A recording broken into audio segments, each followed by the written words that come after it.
യുവരാജ് നേരത്തെ ഇല്ലാത്ത വാർത്തകൾ ഉണ്ടാക്കുകയാണ് എന്ന് പറഞ്ഞല്ലോ. ഇപ്പോൾ സംസ്ഥാന പ്രസിഡന്റും പറഞ്ഞു ഞാൻ അതിന്റെ വിശദാംശങ്ങളിലേക്ക് അടുത്ത റൗണ്ടിൽ വരാം എന്ന് വിചാരിച്ചിട്ടാണ് അന്നേരം അത് വിട്ടത്.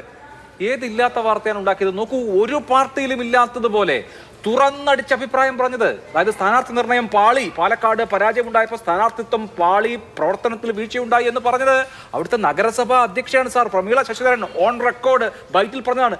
നിങ്ങളുടെ ദേശീയ സമിതി അംഗമാണ് അതിരൂക്ഷമായ വിമർശനം തെരഞ്ഞെടുപ്പ് പ്രവർത്തനത്തെക്കുറിച്ച് ഉന്നയിച്ചത്. ദേശീയ സമിതി അംഗം പ്രഭാരിയെ പൊട്ടൻ എന്ന് വിളിച്ചത് നമ്മൾ കേട്ടതാണ്. അത്ര തുറന്നു പറഞ്ഞ വിമർശനം ചാനലുകളൊക്കെ കൊടുത്തത് മോശമായി പോയിന്നാണോ അതോ മാധ്യമങ്ങൾ ഉണ്ടാക്കിയതാണോ? അഭിലാഷേ, ഇല്ലാത്ത വാർത്ത എന്ന് പറയുമ്പോൾ അതൊന്നും അതിനകത്ത് ഇല്ലാത്ത വാർത്തയിൽ പെടുന്നില്ലല്ലോ. സ്വാഭാവികമായിട്ടും നിങ്ങൾ ഈ മൈക്കുമായിട്ട് പോവുകയും ഇപ്പം നിങ്ങൾ പറഞ്ഞു എന്താണ് ഇപ്പൊ ശ്രീ നിയാസ് അദ്ദേഹവും പറയുന്നുണ്ടായിരുന്നു മുനിസിപ്പാലിറ്റി കൗൺസിലർമാരുടെ കുഴപ്പം കൊണ്ടാണ് പ്രശ്നമുണ്ടായത് എന്ന് നിങ്ങൾ വാർത്ത ബ്രേക്ക് ചെയ്യുന്നു. അങ്ങനെ അവർക്കെതിരെ നടപടി BJP സംസ്ഥാന നേതൃത്വം എടുക്കാൻ പോകുന്നു എന്നുള്ള നിലയിൽ വാർത്ത ബ്രേക്ക് ചെയ്യുന്നു. ശേഷം നിങ്ങൾ മൈക്കുമായിട്ട് പെട്ടെന്ന് ഇടിച്ചു കയറുന്നു. അവരുടെ നിന്ന് സ്വാഭാവികമായി ഉണ്ടാകുന്ന ഒരു റിയാക്ഷൻ മാത്രമാണ് ഉണ്ടായിട്ടുള്ളത്. പിന്നെ ശ്രീ ശിവരാജൻ ചേട്ടൻ്റെ ഒരു കാര്യം. ശ്രീ ശിവരാജൻ ചേട്ടൻ ഞങ്ങളുടെ പാർട്ടിയെ സംബന്ധിച്ചിടത്തോളം നിങ്ങൾക്കിപ്പോൾ പാലക്കാടത്തെ പ്രാദേശിക വികാരം അറിയാമെന്നുണ്ടെങ്കിൽ നന്നായിട്ട് അറിയാമായിരിക്കും. രാഷ്ട്രീയ ഭേദമന്യേ എല്ലാ രാഷ്ട്രീയ പാർട്ടിക്കാരെയും ശിവരാജൻ ചേട്ടാ എന്ന് വിളിക്കുകയും അത്രയും ബഹുമാനത്തോടുകൂടി പെരുമാറുകയും ചെയ്യുന്ന ഒരാളാണ്. വളരെയധികം ഗ്രൗണ്ടിൽ ലൈവായിട്ടുള്ള ഒരാളാണ്. അദ്ദേഹത്തിന് പ്രായാധിക്യമുണ്ട്. അപ്പോൾ പ്രായാധിക്യത്തിൻ്റെതായ പ്രശ്നങ്ങൾ കാരണം നമുക്ക് ഒരാളെ വിട്ട് സംസാരിക്കാൻ പറ്റില്ല. അല്ല, ഞാൻ പറഞ്ഞോട്ടെ, കംപ്ലീറ്റ് ചെയ്യട്ടെ. ഒരാൾക്ക് രാഷ്ട്രീയം പറഞ്ഞു. അദ്ദേഹം വളരെ കാലം മുമ്പ് തന്നെ പാലക്കാട് നഗരസഭയിലെ കൗൺസിലറാണ്. നിങ്ങളുടെ ഏറ്റവും പ്രധാനപ്പെട്ട ഭാരവാഹിയാണ്. താങ്കൾ പറഞ്ഞത് ഗ്രൗണ്ട് ഏറ്റവും അധികം അറിയാവുന്ന ആളാണ്. അപ്പോ ശ്രീ എൻ ശിവരാജൻ പറയുന്നത് അടിസ്ഥാന യാഥാർത്ഥ്യമായിരിക്കുമല്ലോ. ഞാനൊരു കാര്യം പറയട്ടെ. ഒരു ഉപതെരഞ്ഞെടുപ്പ് കഴിഞ്ഞു, അതിനകത്തൊരു പരാജയം സംഭവിച്ചിട്ടുണ്ട്. സ്വാഭാവികമായും അസ്വാരസ്യങ്ങൾ എല്ലാ CPM-നകത്തുണ്ടാവും, BJP-യിലുണ്ട്. ഇപ്പൊ താങ്കൾ നേരത്തെ പറഞ്ഞു ഒരു പാർട്ടിയിലും ഇല്ലാത്ത പോലുള്ള തുറന്നടിച്ച ഇപ്പൊ ഈ K മുരളീധരൻ ഇത്രയും കാലവും കേരളത്തിൽ ഇത്രയും ദിവസവും നടത്തിക്കൊണ്ടിരുന്നത് നിങ്ങൾ ബ്രേക്ക് ചെയ്തതും ഒക്കെ എന്തായിരുന്നു? അപ്പൊ അത് ഒരു പാർട്ടിയിലും ഇല്ലാത്ത പ്രശ്നങ്ങളൊന്നും അല്ലല്ലോ. സ്വാഭാവികമായിട്ടും വലിയൊരു രാഷ്ട്രീയ പാർട്ടിയാണ്, അതിൻ്റെ അകത്ത് അതിൻ്റെതായിട്ടുള്ള ചില പ്രശ്നങ്ങളുണ്ടാവും. അപ്പൊ എന്ത് പറയണം, എന്ത് പറയാൻ പാടില്ല, എന്ത് വാക്കുകൾ ഉപയോഗിക്കണം എന്നൊക്കെ ഉള്ളത് ഓരോ രാഷ്ട്രീയക്കാരും ഉപയോഗിച്ച് വരുന്ന സമയത്ത് ഒരു മാനസിക നിലയുടെ പ്രശ്നമായിരിക്കും. അപ്പോൾ ശിവരാജൻ ചേട്ടനെ പോലെ ഒരാൾ അത്രയും സീനിയർ ആയിട്ടുള്ള ഒരാളാണ്. അദ്ദേഹത്തിന് ഏജ് ഉണ്ട്, എല്ലാവർക്കും അറിയാവുന്ന കാര്യമാണ്. അദ്ദേഹത്തിന് ഏജ് റിലേറ്റഡ് ആയിട്ടുള്ള സ്വാഭാവികമായിട്ട് അദ്ദേഹം പ്രതികരിക്കുന്ന സമയത്ത് അദ്ദേഹം വളരെ കൊളോക്കിയലി ഉപയോഗിക്കുന്ന പോലുള്ള ഭാഷകളും മീഡിയയുടെ മുമ്പിൽ ഉപയോഗിച്ചിട്ടുണ്ട്.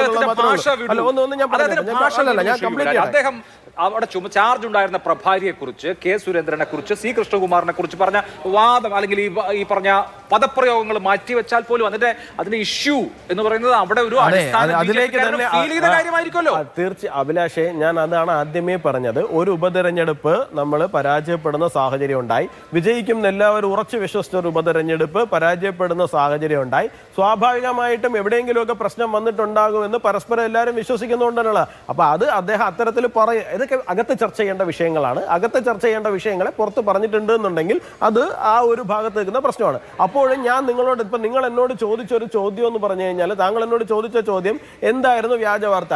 എവിടെയാണ് ഈ മുനിസിപ്പാലിറ്റി കൗൺസിലർമാർക്കെതിരെ നടപടിയെടുക്കാൻ പോകുന്നു എന്ന് BJP സംസ്ഥാന നേതൃത്വം ഏത് മാധ്യമങ്ങളോടാണ് പറഞ്ഞത്? എവിടെ നടപടിയെടുക്കുമെന്നാണ് പറഞ്ഞത്? അത് നിങ്ങൾ കൊടുത്തത് വ്യാജ വാർത്ത തന്നെയല്ലേ? ശോഭാ സുരേന്ദ്രന്റെ ഡ്രൈവറും കൂടിയിട്ട് വോട്ട് മറിക്കാൻ പോയി എന്നും ഇത് K സുരേന്ദ്രൻ പരാതി പറയാൻ വേണ്ടി ഡൽഹിക്ക് പോകാൻ പോവുകയാണ് എന്നും പറഞ്ഞ് റിപ്പോർട്ട് ചെയ്തത് ഇവിടുത്തെ മാധ്യമങ്ങൾ തന്നെയാണ്. ഇത് ഇന്ന് രാവിലെ നിങ്ങൾ ശോഭാ സുരേന്ദ്രനോട് പോയി ചോദിക്കുന്ന സമയത്ത് ശോഭ ചേച്ചി അതിന് തിരിച്ച് നല്ല വൃത്തിയായിട്ട് തന്നെ മറുപടി പറഞ്ഞിട്ടുണ്ട് എന്നാണ് ഞാൻ മനസ്സിലാക്കുന്നത്. ഇത് വ്യാജ വാർത്തയല്ലേ? ഇന്ന് വളരെ കേരളത്തിലെ നമ്പർ 1 എന്ന് പറഞ്ഞ് പരസ്യം കൊടുക്കുന്ന ഒരു ന്യൂസ് ചാനൽ റിപ്പോർട്ട് ചെയ്തത് പാലക്കാട് നഗരം മുഴുവൻ ശോഭാ സുരേന്ദ്രന്റെ ഫ്ലക്സുകൾ കൊണ്ട് നിറഞ്ഞിരിക്കുകയായിരുന്നു എന്നാണ്. എവിടെ ഒരു ഫ്ലക്സ് അവിടെ ഉണ്ടായിരുന്നു? ആ ഫ്ലക്സ് കത്തിച്ചതാരാണ്? അതൊരു മനോരോഗിയാണെന്നുള്ള കാര്യം തെളിയുകയും ചെയ്തിട്ടുണ്ട്. അപ്പൊ ഫ്ലക്സ് കത്തിച്ചു, അതെന്തോ K സുരേന്ദ്രൻ നേരിട്ട് പോയി കത്തിച്ചു എന്നുള്ള തലത്തിലായിരുന്നു നിങ്ങളുടെ വാർത്ത. അത് കത്തിച്ചത് ഒരു മനോരോഗിയായിരുന്നു എന്നുള്ളത് ഏതോ ഒരു ചർമ്മ പേജിന്റെ ഭാഗത്ത് മാത്രം വന്നിട്ട് പോയിട്ടുണ്ട്. അപ്പൊ ഇത്തരത്തിലാണ് നിങ്ങൾ അതിനകത്ത് വാർത്ത റിപ്പോർട്ട് ചെയ്തുകൊണ്ടിരിക്കുന്നത്. അപ്പൊ ഇതൊന്നും വ്യാജ വാർത്തകളായിട്ട് നിങ്ങൾക്ക് തോന്നുന്നില്ല എന്നുള്ളതാണ് എന്റെ ചോദ്യം. അതെങ്ങനെയാണ് ഇപ്പോ ഒരാൾ ഓൺ റെക്കോർഡ് പറഞ്ഞ കാര്യം മാത്രമാണോ വാർത്ത? ഉൾപാർട്ടി വിഷയങ്ങൾ, അത് CPM-ലെ വിഷയമാവട്ടെ, കോൺഗ്രസിലെ വിഷയമാവട്ടെ, BJP-യിലെ വിഷയമാവട്ടെ, BJP-ക്കകത്ത് ഇങ്ങനെ ചർച്ച നടക്കുന്നു, ഇന്ന ആളുകൾക്ക് ഈ വികാരമുണ്ട് എന്ന് മാധ്യമപ്രവർത്തകർ അവരുടെ സോഴ്സിനെ വിശ്വസിച്ചായിരിക്കും വാർത്ത കൊടുക്കുക. അത് ചരിത്രത്തിൽ